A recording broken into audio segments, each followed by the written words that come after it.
Elaine.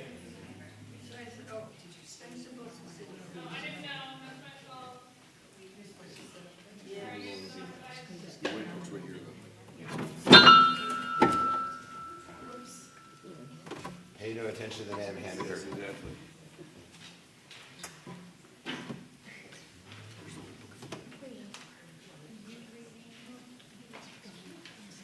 He's got me and Elaine's.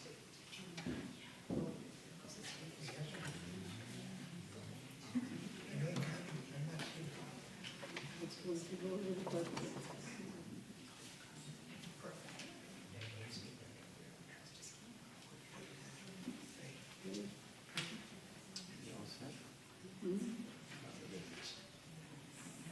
You're gonna start at the top, right? Yeah, but I'm only gonna play this tomorrow.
We are called unto life, destiny uncertain. Yet we offer thanks for what we know, for health and healing, for labor and repose, for renewal of beauty in earth and sky, for that blend of human holy which inspires compassion, and for hope eternal, promising light, for life, for health, for hope, for beautiful, bountiful blessing. All praise to the source of being.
One, a song for comfort before surgery for HJL.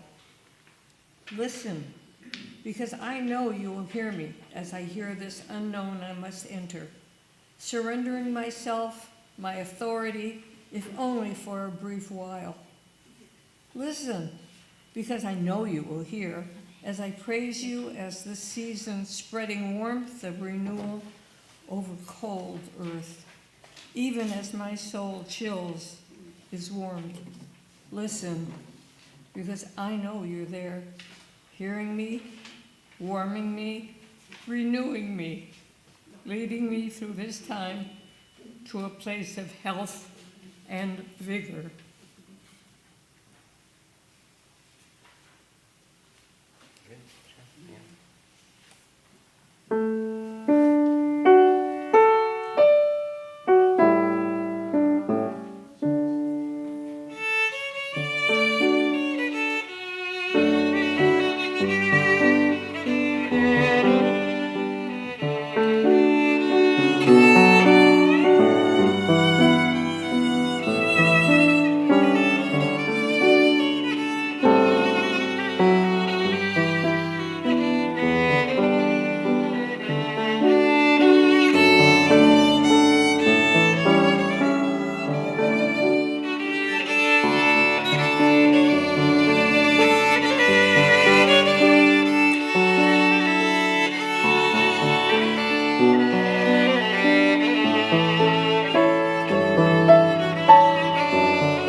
See this day I set before you blessing and curse. Are we free as the birds? Yes, and more free. For birds fly by the chance of instinct and make no choice in the pattern of their existence. Are we free as the angels? Yes, and more free. For angels, if they exist, live beyond evil and face no agonizing choices. Sometimes we seem like little children, round-eyed before a holiday table, permitted for once to reach for the sweetest cake. But we are neither children nor winged creatures. We are human beings. Freedom to choose is our definition, and ability to choose well is our portion of divinity. Gratefully, we thank you, who are the source of our freedom. Earnestly, we pray to you when we pace the dark corridors of decision. Let us make each choice with wisdom. Let us choose blessing and peace.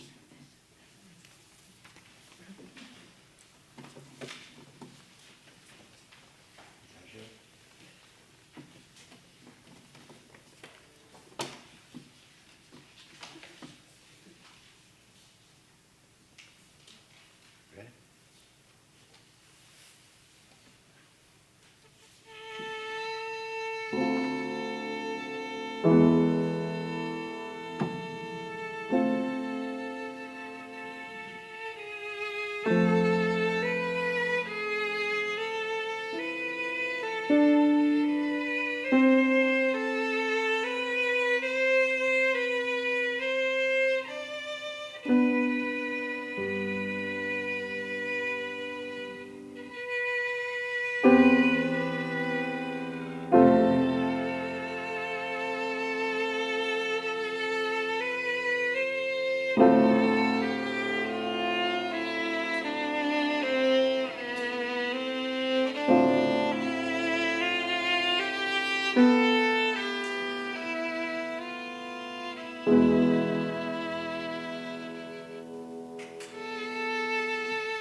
Psalm 97.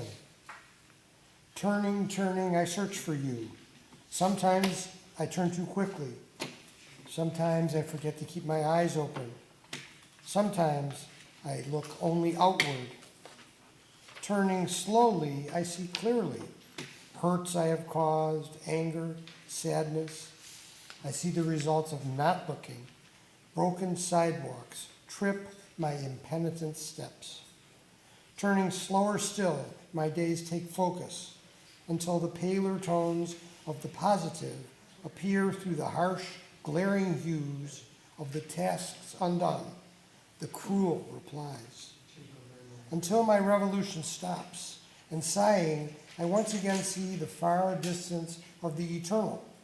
You ask me to try, but do not forsake me in failure. You forgive me as I struggle to forgive myself. Turn me again to you, merciful one. Turn me again to my own exoneration. Turn me to these tasks of mending and healing, inwardly, outwardly, that I might stand before you.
The rabbi was visited by a man who said, "Rabbi, I'm an atheist. I don't believe in God." The rabbi replied, "The God you don't believe in, I don't believe in either."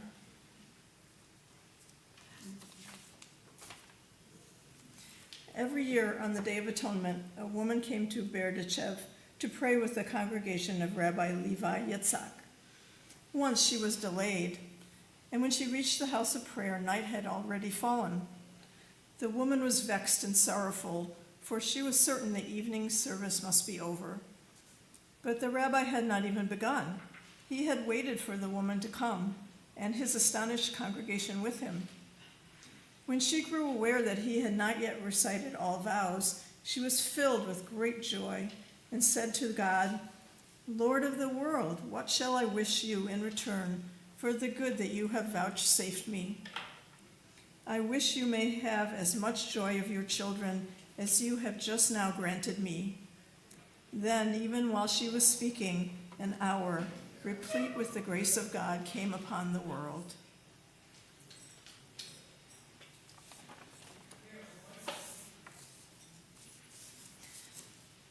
God of wisdom, teach me to relate to others with words they need to hear, with words that will never misguide. Teach me, dear God, that often the most effective words are no words at all. Teach me how and when to communicate with that most potent gift of silence.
Several years ago, myself and my wife Eileen visited Budapest, Hungary. It was a beautiful afternoon, and we decided to take a walk along the riverbank. What we saw was truly devastating, and an image that will stay with me forever.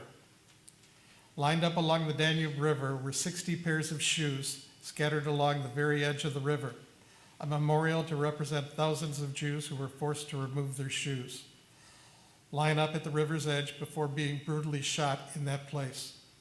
Their bodies would fall into the cold water and be easily washed away from the city on the current. The unimaginable horror of these events hits you when you see those empty shoes. Each shoe has an imprint of the feet that shaped them, all sizes and styles of the 1940s. Men's boots, women's heeled shoes, even children's sized pairs. These shoes were once worn by real people, real souls, who had their lives so cruelly taken from them because they were just Jewish. The simplicity of this memorial to the city's murdered Hungarian Jews during World War II was profoundly moving.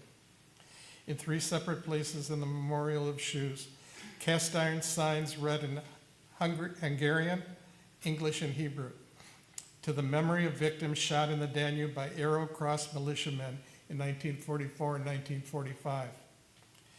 I later learned that during the days of horror in that winter of 44 and 45, the Danube River was known as the Jewish cemetery. People who visit the memorial sometimes light candles or leave behind flowers, placing them inside a particular shoe that touches them or reminds them of someone. This is what makes the monument so lifelike. We can look at the shoes left behind and put ourselves in the shoes of those who were killed.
Hannah Senesh, born in 1921, was a native Hungarian. At an early age, she began to write poetry.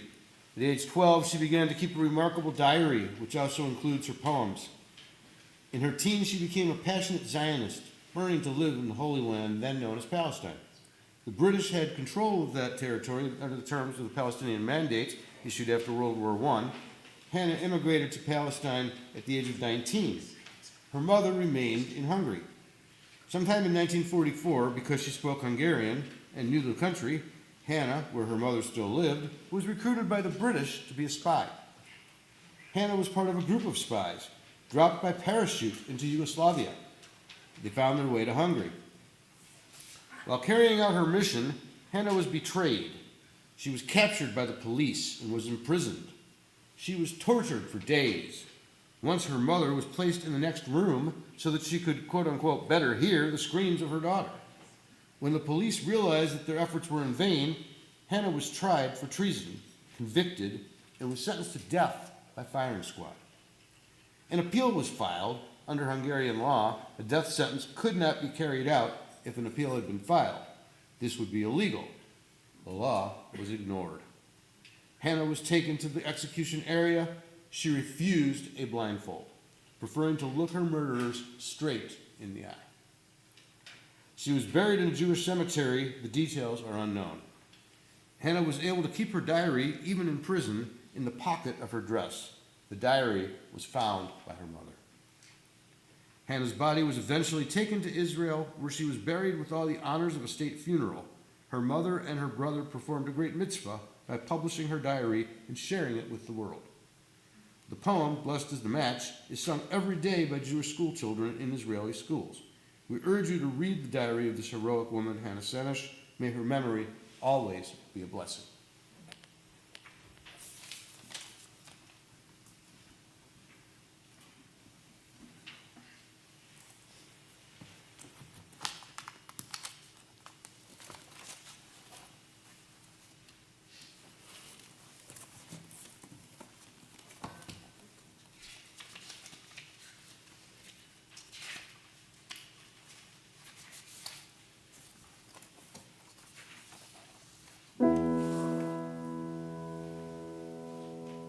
Blessed is the match consumed in kindling flame. Blessed is the flame that burns in the heart's secret places. Blessed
Leviticus 19:1. You shall be holy, for I, Adonai your God, am holy. Deuteronomy 16:20. Justice, justice shall you pursue, that you may thrive and occupy the land that Adonai your God is giving you. Pirkei Avot 5:11. The sword comes to the world on account of the delay of justice and perversion of justice. Exodus 23:29.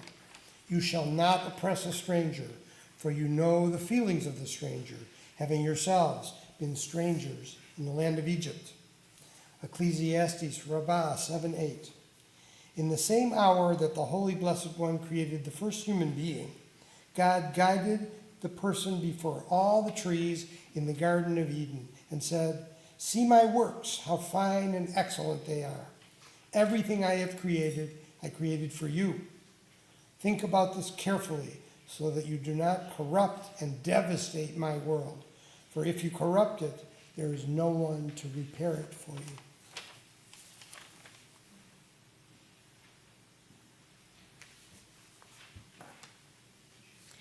The future holds many mysteries. Life is in the present. But clouds will move across the sky. Trees will rise from tiny seeds. There will be magic in the call of birds and in the flight of fireflies. For if these things perish, there will be no life. And so, all things of earth live this day, this hour, intensely, each growing to fulfill itself, and when tomorrow comes, it will have grown to that tomorrow.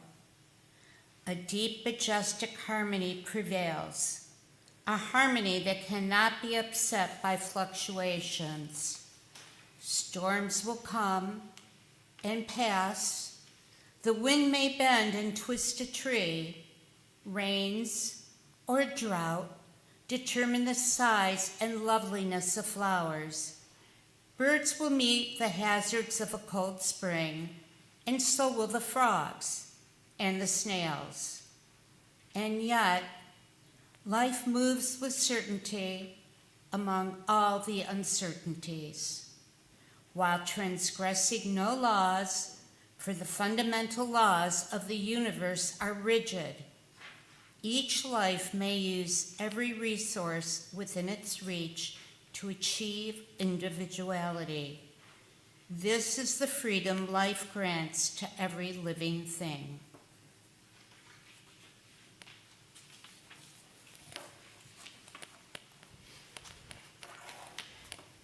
May you know God's blessing of shelter and care.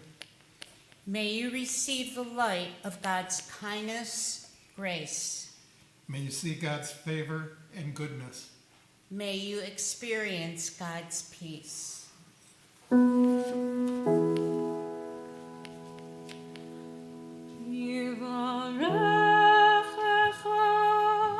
Adonai ve'yishmerecha. Ya'er Adonai panav elecha v'yichuneka.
Thank you to Natalie Conrad and Dr. Torschwader and all of the readers for this wonderful service. Yisker will be starting at 5:30.